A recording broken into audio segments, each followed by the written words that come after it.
is that people can bring any questions that they're struggling with to the conversation, and I'll obviously do my best to answer. But very importantly, if anybody else has got anything that they think that they can contribute, please do, because the idea is that it is a conversation. I have one or two things that, obviously is what I'm seeing, and I'll introduce those, as we go, because I think a couple of the issues that are being referred to me and the things that have become topical are quite interesting discussion points. So that will really be the agenda for today. So over to you.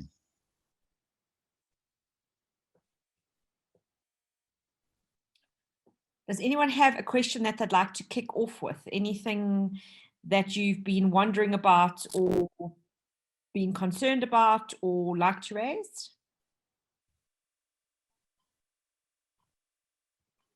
As we said, you can use the chat if you prefer, and I will then ask the question on your behalf if you are concerned about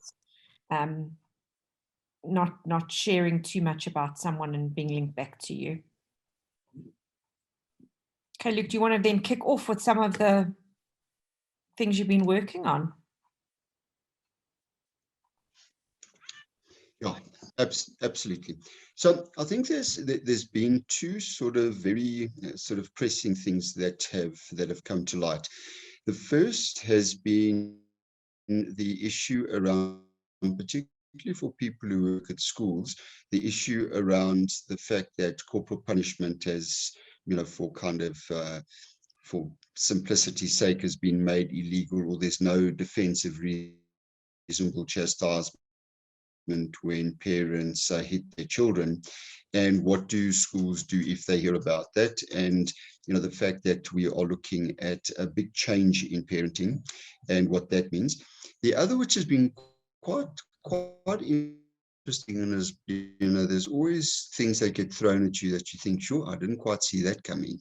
Where what we're seeing is that with the kind of things like gender identity, gender fluidity, issues around the fact that schools are trying to incorporate the comprehensive sexuality education program into their curricula, in addition to the fact that there's things like the Me Too movement, the backlash of the Me Too movement where men are trash, and we've had this backlash against the boy child, which has caused all kinds of other interesting issues. And then obviously things around young people who are identifying with genders other than their birth genders, and how schools think about that in relation to the parents who are saying that that's an okay thing. And in the religious school sector in particular, that one of the backlashes I've been asked to manage is the fact that it is seen as, for example, quite anti-Christian. So this whole kind of attempt to reorder the way we teach, the way we engage with young people, the expectations of the children who are wanting us to engage in these conversations, but on the other hand, the parents who are quite resistant to it. So those would be the two big ones I'm seeing. And then across the board, what I've been asked to talk to people about in general has been, how do we parent in a pandemic? What do we do with our children who are anxious, suicidal? How do we manage the pressure of school, which young people are finding quite difficult, in the context of the fact that we haven't paid sufficient, and I don't think it's anybody's fault, but I don't think we've paid sufficient attention to the arrested social and emotional development of children, while we have been promoting the need to not miss out academically. So it's almost like there's all these splits developing that are becoming quite hard to think about and manage, and particularly where people are, thinking very much in these kind of quite dichotomous either always, rather than thinking of sort of the inclusive both and solutions. So is that something that people are experiencing?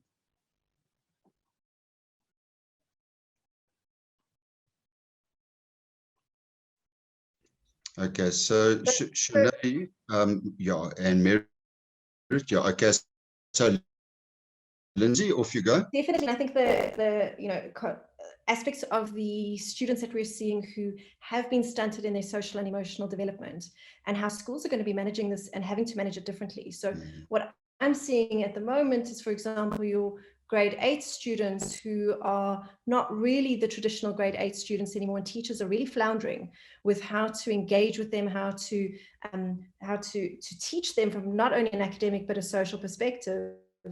And the narrative that's coming through a lot is there's still so little, they're still so young, and we don't really know how to manage that. And I think that the fallout from that is going to be quite significant, because traditional high school, and I mean, I think this is going to be throughout all levels of schooling, but traditional high school teachers don't know how to deal with an 11 or 12-year-old on an emotional level, and they're going to really struggle. Yeah, so those rites of passage have been a massive issue. So uh, pretty much across the board in the schools that I've been asked to address is there's a struggle for children to regulate in general. So it seems that regulation, and I'm talking about from the basics of waking up, motivating themselves, getting into a routine, falling asleep on time, waking up on time, eating properly. I mean, just really basic things have fallen by the wayside. So a lot of the thinking well, there's two levels at which the thinking is happening at the moment. The first is that if we think in terms of lifelong development, so if we think of something like a Maslow or kind of the circle of courage with, Parental and Broken Leg and those kind of authors, is that children do not feel safe. Now, I think that a lot of the conversations around COVID, which have been our fault, frankly, as the adults who have been managing the messages largely, have been around, you guys need to mask up, you need to not get, you need to not get the virus. If you get the virus, you can take the virus home. If you take the virus home, those in your homes who are older or sicker or have comorbidities are going to die. So we've created a world for children that doesn't feel safe. And within the context of that kind of Maslow kind of, circle of courage, lifelong development, we know that children struggle to develop when they don't feel safe. They struggle to learn, they struggle with all kinds of things. And I think we are not recognizing COVID as an adversity of childhood. And that with that adversity of childhood, there is levels at which the world is kind of saying to them, this is not a safe place. And the second level, which is probably more important, which I think is what you're talking to mainly, is if we look on, so if you look at it sort of as a vertical trajectory of development, and across the whole lifespan, you need certain things like safety. I don't think they're managing that. And I think on the sort of the more the horizontal level, which is the life stage developmental needs, we are not recognizing that a child who moves from, for example, you mentioned grade 8, those children 500, however many days ago it was, were barely grade 6s. And the jump between grade 6 and grade 8 is extraordinarily big. In particular, the jump between grade 8 and grade 10, the jump between grade 9 and grade 11. So there's certain very big developmental jumps. And what we seem to be seeing is that they've largely kind of started negotiating those or attempting to address those life stage developmental needs within the context of being online. And that has created some very interesting issues, where the one comment that I heard from a young man asked in grade 11 is, he says, we are the generation of happy pictures and sad lives. So there's a sense of the fact that the world is an unsafe place to enter to begin with. And then the other issue that we face is not only is it an unsafe place to enter, but they're not really being seen by the adults. And the last talk I did, which was really interesting, is that a lot of the young people's challenge was about the fact that they feel stifled. This is adolescence. This is the age group you're talking about. They feel stifled. They feel like they're being held captive. They feel that they can't talk to their parents. They feel that their parents don't hear them. Their parents don't see them. They feel that the educators will say, "We're here for you. We're on your side." But then the educators, in their panic, not wanting to miss academic stages, are piling on more and more and more and more work, to the point that they're trying to squash lots of things they couldn't get into tiny spaces of time. One example with this grade 11, which was quite interesting, is that grade 11 is, it's an interesting developmental phase, because these marks you're getting now will be the marks that you send to university one day.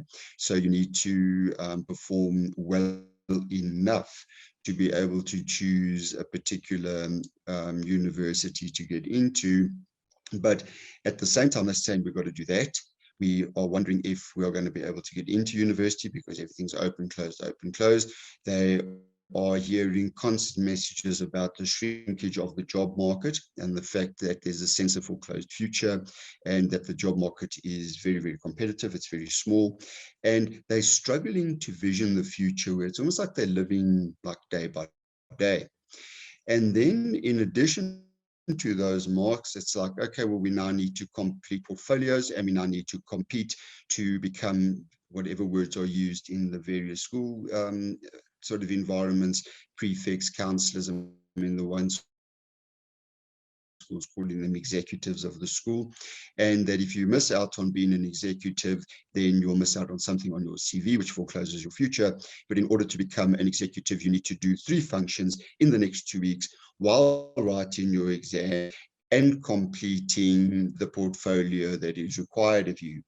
So I think that the two things in tandem, the idea that if you keep up with your academics, you are not missing out on something, is very misplaced, because I think they've missed out on an enormous amount. And the need to not fall behind academically has become a big issue. And then the online negotiation of what would be the normal social and emotional development has become it's extremely vexed. So if you look at, for example, identity development in adolescence, if we take a very simple kind of Ericksonian departure point, is if you look at how I'm talking about we being near 50, not we online, because I'm not going to guess anybody's ages, but my generation, the 50-somethings. If you look at how we negotiated identity, we try on different clothes, we would try on different styles of music, we would try on different sports, we would try, most of it was social. The vast majority of our attempting to try on identities was related to the way we looked, who we decided to associate with, what was important, whether we joined the struggle, what kind of music we listened to, what sport we played, potentially what religion we chose to follow, etc. So what happened when we went into the world is the world reflected us back to ourselves. So there was a sense, I have this group of people, maybe my school or my community or religious community or sport community, and I went out, I put myself out there, I got a bit of feedback, I modified myself, did the social dance, put myself back in, came back out. And somewhere in that, my identity that I tried on started taking root in a sense of comfort. Now, what they're doing online is they're putting themselves up online with multiple potential identities. And they're multiple on 2 levels. Many of the young people that I talk to will say that they lie. So they lie about how old they are. So the feedback they're getting on their identity is skewed in terms of the developmental stage. And they're not lying that they're younger ever. They're lying that they're always older. So you've got almost the arrested social development, and then online you've got almost a precocious development where they're interacting with things that are way too old for them to be able to process. And parents don't seem to care, because I'll say to parents, do you pay any attention to the age guide, the age guidelines? And I mean, I even facetiously, sarcastically say to parents, the letters PG don't refer to parent gone, they mean parental guidance. It means you've got to be there to guide your children, and you've gone because you know these things. And almost no parents pay attention to it. Parents have progressively disappeared into their machines more and more and more, and are not as present with their children. So what's happening, I'm seeing online, is that their development has become one where they will have, for example, if they have questions around gender, they will type in something around gender, and they will get 54 different gender orientations to choose from. Now, that's a very complex thing when you're struggling with, your kind of identity in the world. Then, in addition to that, they are then going and looking up things, for example, around sex and sexuality. And you're not getting the good 15-year-old's guide to healthy sexual development within the local South African context and potentially within a religious or cultural context. You're getting generally porn. And what's happening is that it's causing a sense of real dis-ease with the fact that they can't seem to find themselves, because the development of self-esteem is largely reliant on how people feed us back to ourselves. And you've got 13-year-olds who've got 1,000 subscribers on YouTube and over 1,000 followers on something. And if you think about that as a simple concept, it means you put just a picture out, you've got 1,000 people doing one of three things. They're liking it or loving it or whatever they're doing, or they're dissing you in some way, not liking it, or they're ignoring you. And finally, the last one seems to be even more difficult for the young people to manage, because they're not being reacted to. So it seems that there is in the adolescent, the traditional kind of Ericksonian life stage development, there's been the sense that I can't quite find where I am in the world, and I can't quite develop my identity. That's leading to high levels of anxiety. We're seeing massive anxiety. We're seeing lots of, I'm seeing lots of sort of sad, depressed, suicidal kind of stuff. And then I'm seeing massive in the boys. I'm seeing lots of acting out. And I'm seeing almost addictive type acting out, where if you take a young man's PlayStation away from him, it's like, because we're a very small group, I can sort of be a little bit jokey about it. And I know most of the people on the talk, it's like, like I grew up in the south at Joburg, and you had, I own one, so it's quite funny. So you got the guy driving around in the BM3 series, who's got his arm out the window showing off his bicep. And if you take that car out from under his arm, you've taken his whole identity away from him. And it's similar, it seems, to what's happening with these young people and the boys. And I think this is because, at least gaming has been, in the new DSM, has been defined. There is a gaming addiction and disorder. And what's happened within that context is that you take those boys' devices away from them, and they will break things. They will attack their parents. Physically attack their parents. And it's become a place where it looks like traditional hardcore addiction. And to undo that is extremely complex. Then they get to school and they can't manage themselves. A lot of the children who have decided that being back at school is better than not being at school, which is most children that I talk to, they say, please don't send me back and lock me back at home. I want to go to school, and I want to be there, and I want to talk to my friends, I want to see my teachers, and etc., etc. And those who don't, I'm not talking about the introverts, which we know, I'm talking about the children who ordinarily would be social, or the children who are developing massive mental health problems, and are often the ones who are ended up needing to be admitted. So it's not small stuff, it's huge stuff that we are managing. And I think we need to be having these conversations about how do we mitigate this loss in the social and emotional learning, so that kind of traditional mirror of ourselves and our identity and our esteem in our world, which has now had to be replaced by a black mirror that we have zero control over, because we want everybody to like us, we want everyone to follow us, and if they don't feed us back to ourselves properly, we have a nightmare. We're scared of missing out on things, because if we miss out on something on the chat, we might be dissed, or there might be somebody else test, so we don't sleep anymore. So we've got the phones next to there, the notifications are turned on all the time, and it's really like a rat in a maze kind of scenario at the moment. So I think the onslaught on our children is enormous. And the big thing, sort of my last comment on this, Lindsay, is the fact that, you know, what I've started talking to parents about is about parental developmental stages. So the parental developmental stages that mirror children's development, because parents are scared to send their children into the world. They're scared of lots of things. And, you know, with COVID, they mustn't bring it back. And we've told parents, your children are not safe at school, keep them at home because they're going to get sick and they're going to come home and kill everybody. It's become a real challenge in terms of parents. So the children that I talk to will say, but my parents just want me to be responsible. They want me to do all my work. They want me to fit in. But then when I want a little bit of freedom to be a teenager, like they would have been, frankly, if it wasn't for COVID, out and socializing and learning their limits, etc., the parents saying you can't do that.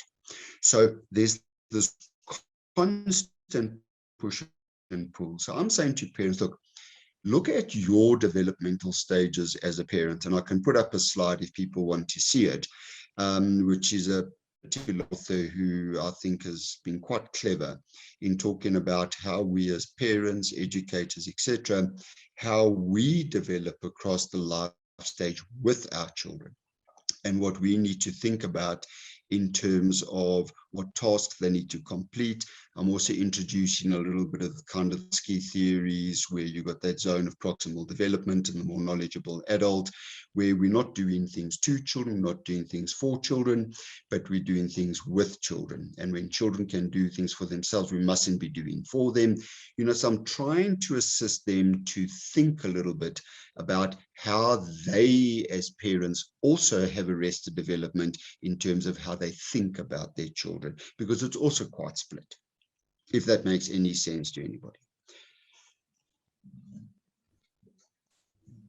Absolutely. And I think that the idea of working with the parents in their stages is so important, because, you know, they are going to be our mechanism for engaging with students, because it's just so pervasive. Absolutely. So do you want me to quickly call that slide up, Lindsay? I would. I don't know how everyone else. Merit? I was just going to say, it's more for me, yes, it is about working with the students as well as the parents, but it's also working with those teachers. Because the teachers themselves forget from one year to the next. When you've got to the end of grade 8 and you're coming back to the beginning of grade 8 the next year, they've forgotten where the developmental stages of the children are. True. Okay, so they in themselves haven't developed with that group of children, and therefore don't have the understanding, okay, and they lack the empathy that's actually required, because they themselves, as parents in what you call locus parentis, are also full with their own emotional stuff. And we've now got not just the parent and child, but the parent, the teacher, and the child that are all pulling now in 3 different ways, in my perspective. No, I think that's exactly correct. So, you know, I think that the parents in particular are also putting an enormous amount of pressure on the teachers. I mean, my wife is a teacher, so I mean, I see it. It's almost like they're saying, "What do we do? What do we do?" And you know, in some instances, we've actually thrown the teachers to the wolves. So we have the problem of that, the home school split again, and then obviously the online peer split, where there's that whole problem that kind of comes to the fore, where the parents are almost outsourcing to the teachers. The teachers are needing to manage these sort of really, really complex things, and they haven't had a chance to develop relationships with these children, because they are needing to perform, because performance, particularly in the private school sector, performance is an important thing, because we're paying you all this money and our children can't fall behind. Absolutely. Okay, so Karen, I don't know if I've got sharing abilities. If I do, I will be sharing. Co-host. Okay, let me then share. Once you finish that slide, if you'll just check the chats, there's a Sure. very interesting comment which we discussed yesterday. Oh, okay. Okay, so this is what we all know. I mean, this is, you know, the basic Erickson stuff, and it's the stuff that we know children are missing. So we know that, for example, the group that Lindsay was mentioning, they are wanting to be industrious, they're wanting to do things for themselves, coming out of sort of the latency age, sort of middle school kind of world. And the problem is that they haven't been able to be industrious because they've been, you know, in a lockdown situation where they have to do things, haven't been able to initiate very much because they haven't been particularly social contact. And then obviously that then leads to challenges in the next stage around identity. So Lindsay, this is the author, it's Galinsky.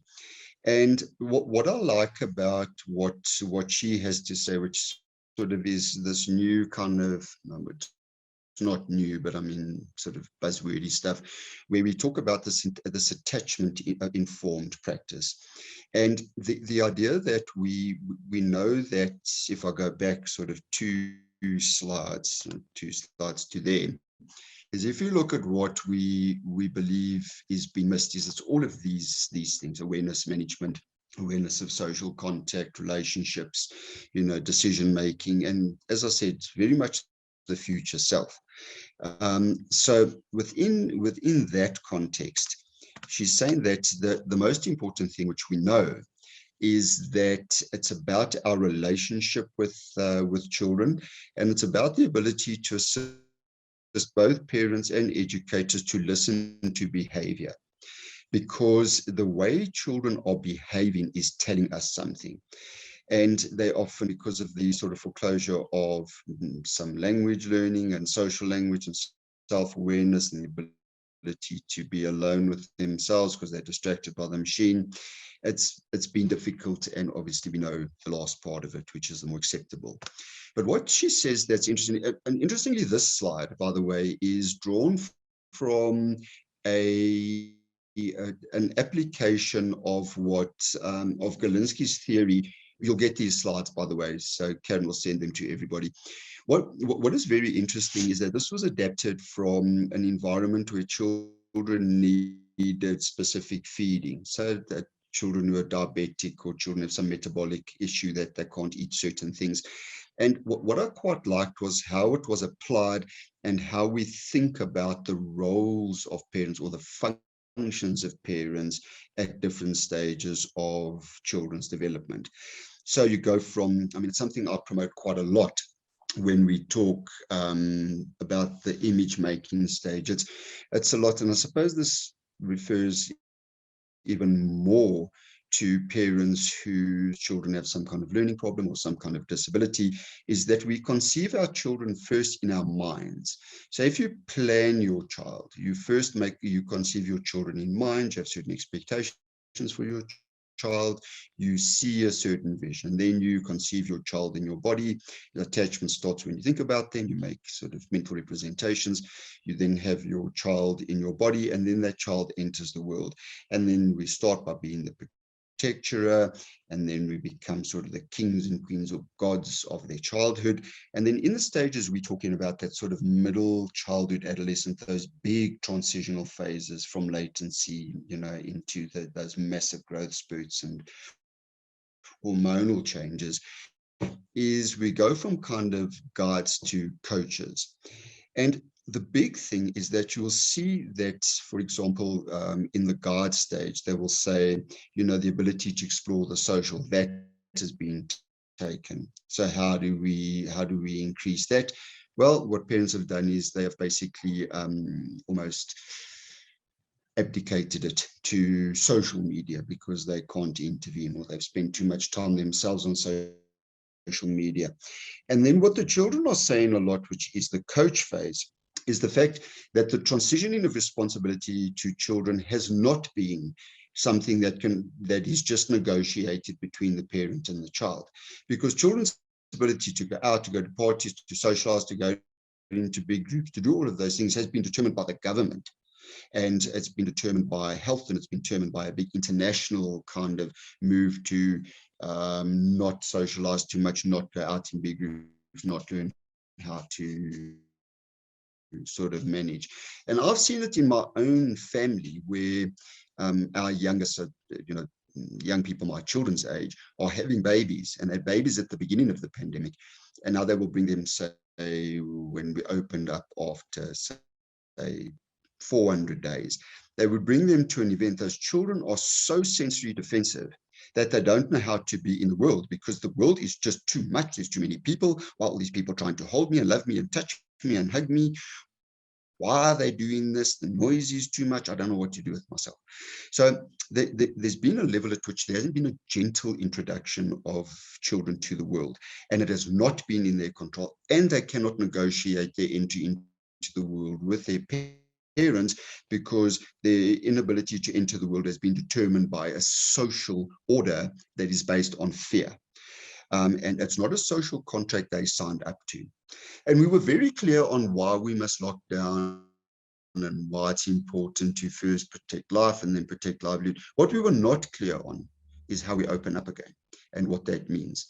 And those transitional phases, like it's almost like they went from worms to cocoons to butterflies, and somewhere in between, it was just like some mad thing that happened. And I think it's about the ability to say to parents, look, this is what you need to develop to allow your children to unlock down. I don't know what other word to use for it anyway, to go from being locked down to not being locked down anymore.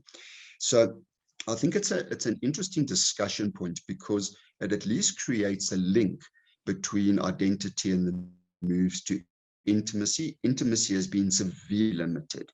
And negotiations of intimacy in normal adolescence have been severely limited by COVID. People are not going out and partying and being wallflowers and being asked to, come and dance or whatever the case is, so that they can interact socially.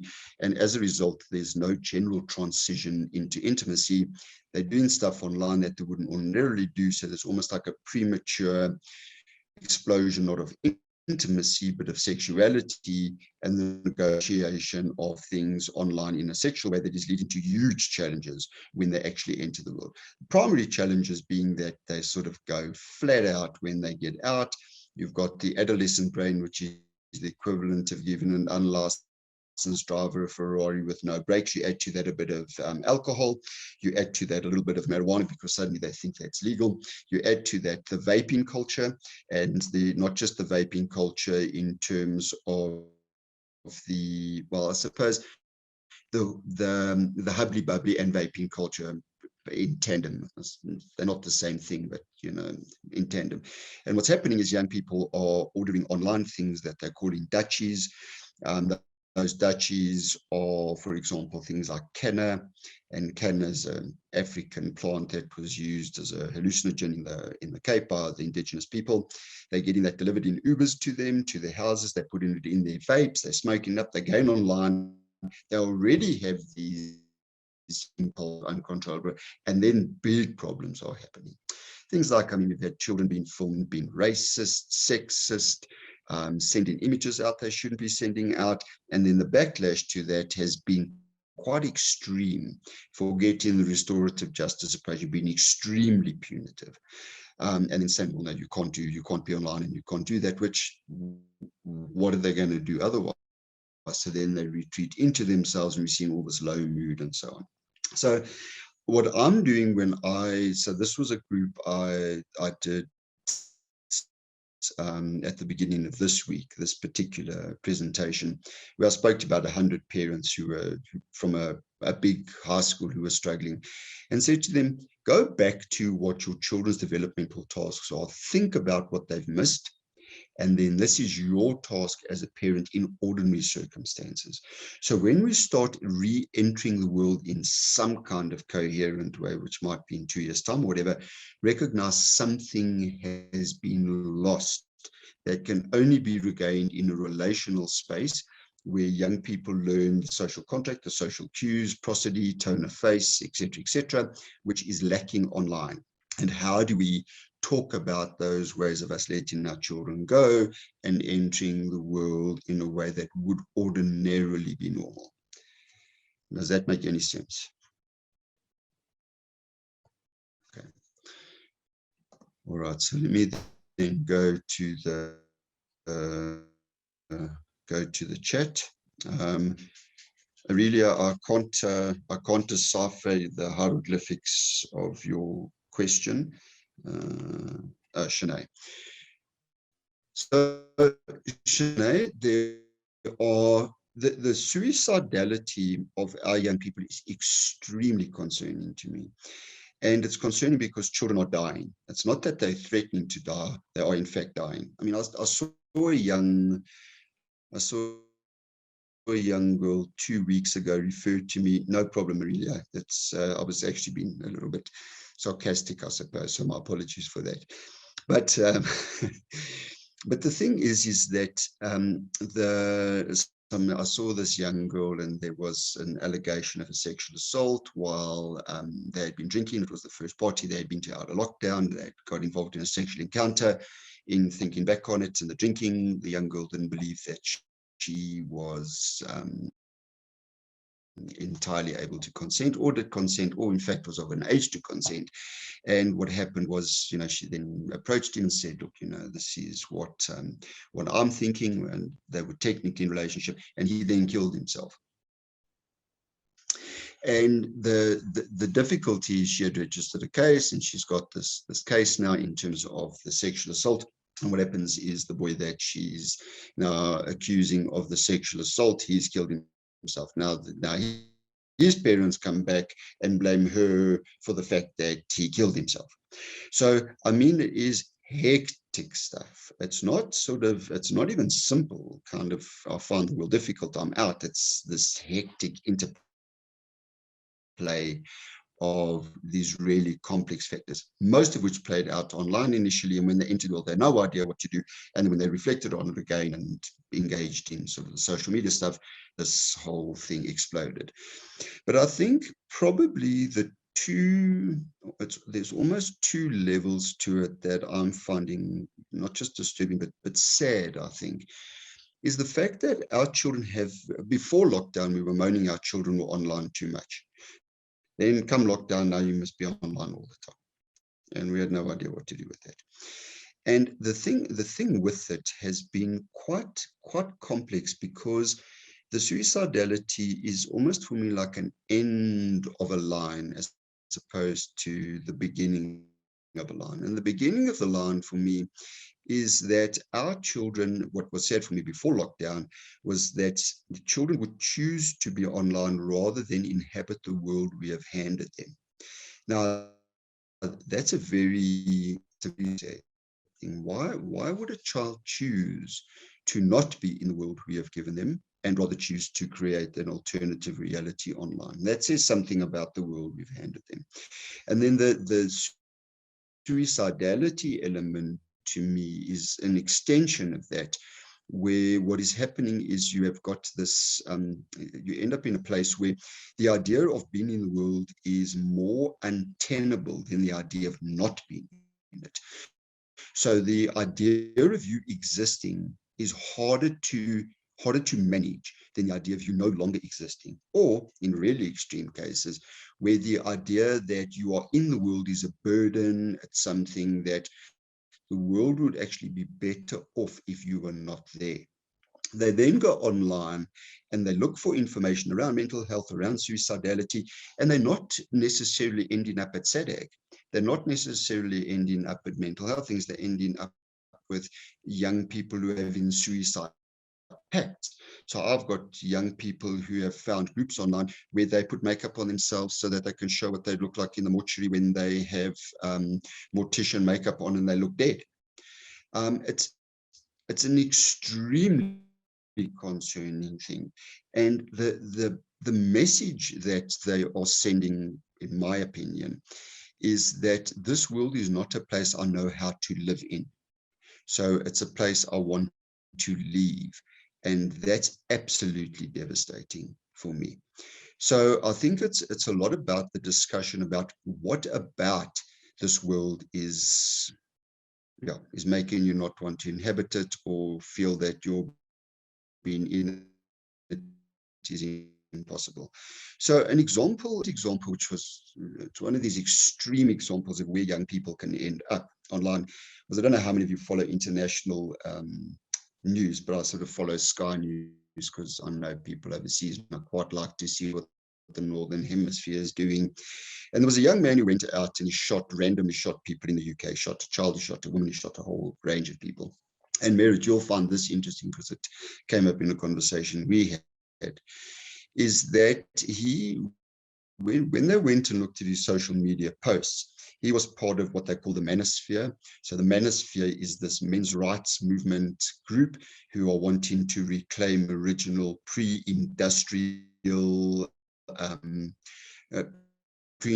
masculinity, that stoic Spartan thing. And, all we're doing is feminizing the masculine gender, going back to sort of old Freudian sort of castration anxiety stuff. And you're trying to emaciate us, whatever the case is. And they go from the red pill, black pill, which has been big in with the anti-vaxxers at the moment, which is from the Matrix, where they'll say, the blue pill is you go opium of the people, you go by, you don't challenge thinking. And then the red pill is the pill where you'll open your eyes to the world, and in opening your eyes to the world, you can't ever turn back. They've got a purple pill, which is finding the road. But the black pill became the really contested thing, because that's what this young man found himself belonging to. And the black pill was that it's sort of part of this whole, like I say, men's rights movement group. And what happened was he, as Merit and I've had a discussion around that, he was part of this kind of incel groups. So it's part of the men's groups where there are these reluctant celibates. So, they are not wanting to be celibate because of the nature of women and the nature of the world. They will never find a mate. And because they will never find a mate, they don't see life as worthwhile. And the solution to this, according to, these manosphere places, while trying to negotiate relationships, is if you can't quite manage it, your solutions are mass murder and suicide. So there's even a promotion of suicide online. So it's not just that there's a commiseration, it's not just that there's this idea that the world's untenable, I don't know how to live in, that there's a promotion of it. So there's that whole kind of world that exists to say that, your idea of being dead is a viable thing because this world is not a place you can live in if, for example, you're not one of the genetic majority who women want to breed with, which is the words they use in these kind of men's rights movements sort of posts. And finally, I think the other thing and my psychiatry colleagues and colleagues at Torah are battling with this at the moment. It's not something I see a lot because I'm not a clinician, but what they're seeing is these online sites, and it relates to your self-mutilation, it relates to a range of other mental health issues, is you've got these malingering sites. So there are sites that will teach you how to malinger. So they are sites that you go on. I mean, there's TikTok sites that teach you how to fake and malinger dissociative identity disorder. They're not just malingering depression, suicidality, they are malingering psychotic presentations. And it's very difficult to separate them out from one another because they rehearse it. It's an act, and they go, and now you get to cop out of the world, you get to go to some kind of facility, you get to not have to cope with the world, and that becomes a revolving door. Because now you can't cope with the world, now you get another admission. Now you're in, now you're out, now there's another admission. And those rotating admissions are becoming real. There's no beds. I mean, for a time, we couldn't find a bed for a suicidal child. It would take us 3 weeks to find a bed for a child who was suicidal. It's mad, So it's a huge issue. And what we have to do is, as child developmentalists and mental health practitioners, we really have to fight back against this because, if they don't have another script, what are they going to choose from in terms of the internal dialogues that they're having with themselves while trying to understand and negotiate these things? And we have to always remember as adults that we are the mother birds taking, or the father birds, depending on the breed, or the particular species, is we are the adults taking in the worm of this world and giving the world back to them in a digestible way. We cannot default it to anybody. We've got sites where young people will post their self-harm. They're posting their self-harm as a badge of honor. I mean, it's not entirely new, to be honest, because, you know, in the UK, when I did some of my sort of visits there with the programs, they've got ASBO scores, so that's your antisocial behavioral order scores. And these young people would see their ASBO certificates as badges of honor. Look, I've got an ASBO, you know, I've been diagnosed as this, and I've now been. So there's a level at which we recognize that, you know, infant and toddler years are there to prune the brain, but in adolescence we're paving the brain, the hormone, we're paving those neural pathways up to about 25, and we really have to give them alternatives to what is being paved, because once that's set, as we know with basic personality development, is a lifetime of problems. Okay, so gaming addictions are exponential, Shanae, and I treat the gaming addictions like I treat a cocaine addiction. It's that bad. I, you know, normally say, oh, well, you know, with their phones, you've got to teach them to be on their phones so that they learn whatever. With the games, I say, no, you take those games from them, because they just cannot manage themselves. They're saying racist things, they're saying sexist things, they are dissing each other online. These are 10-year-old children. And then that spills out into the world. The parents reporting the children to the schools. The schools are having to deal with the discipline issues because the young people are creating groups to game online, and those gaming online groups are the same groups as they got at school, and then it spills from one to the other school, saying, but this didn't happen at my school, but now it's all in my school because, you know, that they came in and acting it out at school. So the next one, and then extended. Yes. So have we lost clients? Sure. I mean, sadly, when I was in the children's home, you know, we, you know, as a team, we'd have children who were self-mutilators and parasuicides, and, you know, because they were institutionalized children, had multiple problems like this. And the interesting thing about the suicidal sort of ideation, the suicidal disclosures, is that we've seen a few mind you, this has been historical as well. So a few interesting things. So young people who are self-mutilators are confused with suicides and parasuicides, and unfortunately, sometimes they cut themselves so badly they die. We have parasuicides who are using suicide as a form of communication. They're taking tablets and then wanting to phone people to say, oh, by the way, I've taken, you know, 100 paracetamol, but they don't get to make the phone call, or no one answers the phone call, and they die by accident because they didn't intend on killing themselves. And then we have had young people who kill themselves who didn't even mention that they were thinking of killing themselves, and one day they just kill themselves. So it's really, really complex. And what I'm saying to parents, and, you know, sort of we all know as professionals, is you have got to take it when they talk about suicide, you have got to take it seriously.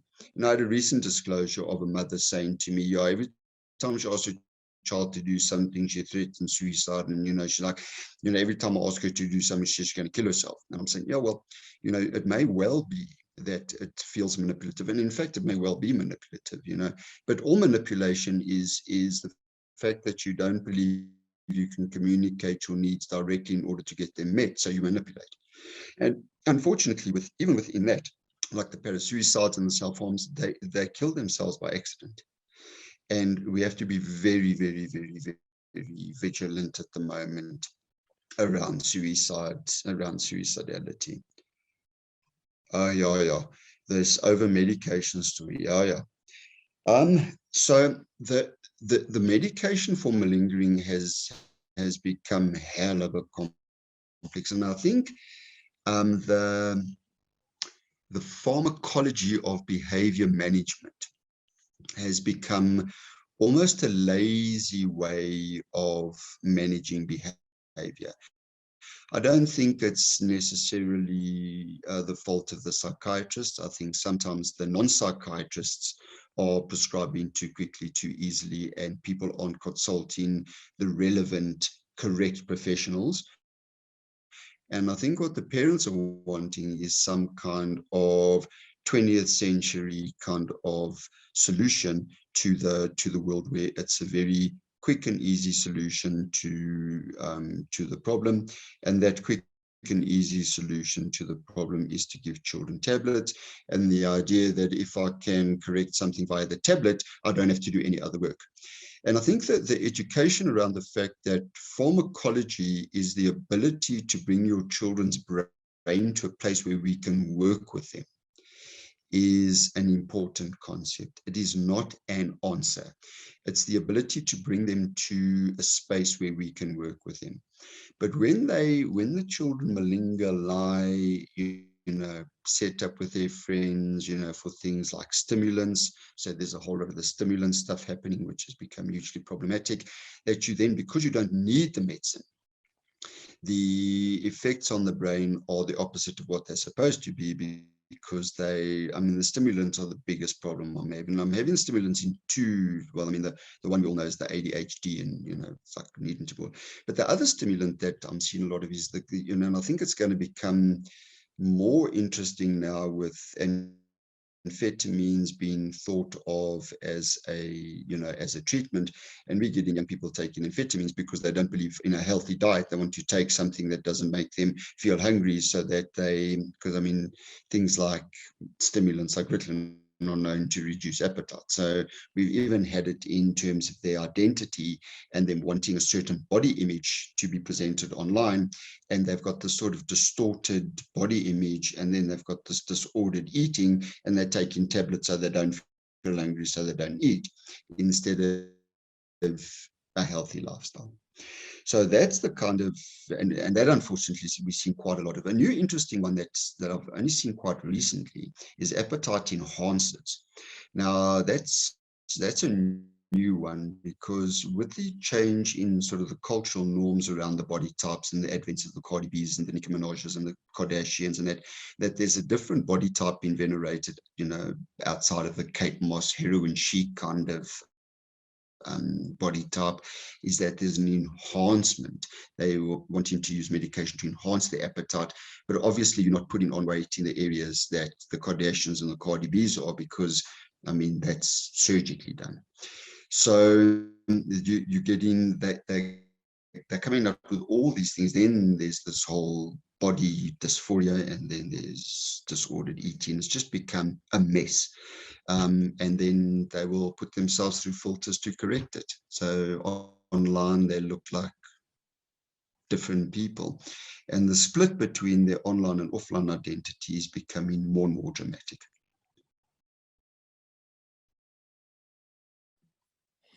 Okay, so we've got 5 minutes left. Luke did bring up some of the slides, which I will send to you, of the parenting milestones presentation that he did. Sure. But what our topic for next month is actually going to be that entire presentation. So parenting in a pandemic, the parenting milestones, and where everybody is at. So that will be next month. In fact, it's this presentation that I've started sharing with you, but obviously I do the full talk in a more coherent way. Is 6:30 a good time for everybody, or is 6 o'clock a better time? Just in terms of your schedules, what is the sort of best time?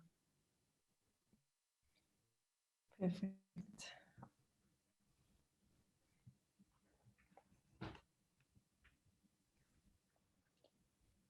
So 6:30, the later the better. Perfect timing. Okay. If you've got any feedback, or also any specific direction, or if you'd like the talks tailored in a different way, please let us know, because at the end of the day, it's very important that this is delivered in the way that you would like it, and the information is landing. So that's quite important. Lucas said quite a lot about suicide. The 10th of September is actually World Suicide Prevention Day. Luke and I did a podcast yesterday, which I'll share with you after the 10th of September, and it speaks to the children as young as 7 in South Africa are are committing suicide, which is really quite terrifying. So we'll share that podcast with you and some of the insights that came out of that. Luke, do you want to say a final few words? Absolutely. So thank you very much for engaging. Merit, thanks for taking time out, particularly at the end of your leave, and thanks for your kind words. Lindsay, thank you very much for the very kind of high level of interaction. I really enjoy it because, it helps me think as well.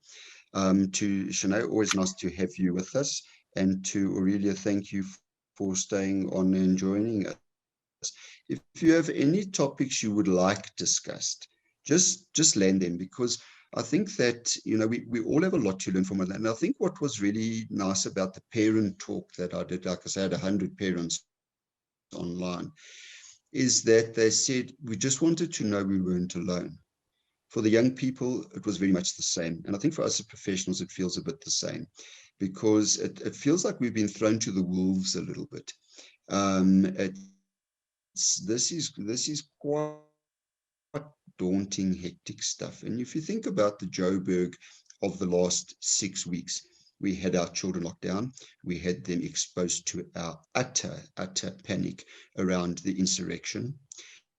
And then we almost froze to death. So there's a level at which this world is a place of discomfort.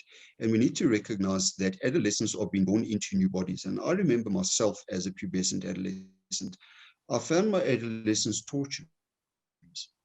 I mean, they were full of great wonder and joy and intensity and whatever, but that intensity came at a huge cost to me at times.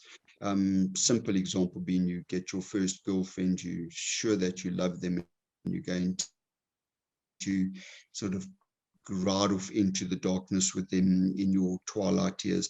Then you break up, or they break up with you, you're sure you're going to die. Then you're in so much pain, you're sure you want to die, and you're scared you're not going to die because you're in so much pain.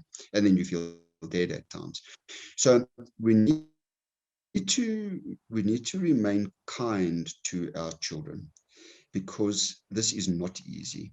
And in my opinion, there are people who are disagreeing with me at the moment, but be that as it may, I'm happy to engage, is we must please stop telling our children this is the new normal. There is nothing normal about this.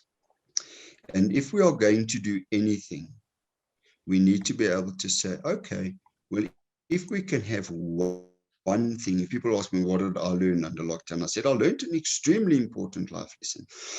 And I learned one very important skill, besides sourdough bread making and baking and muffins and all the other things we learned under lockdown. I learned that I can survive a pandemic that happens only once in every 100 years. That's actually enough. So we will see you next time.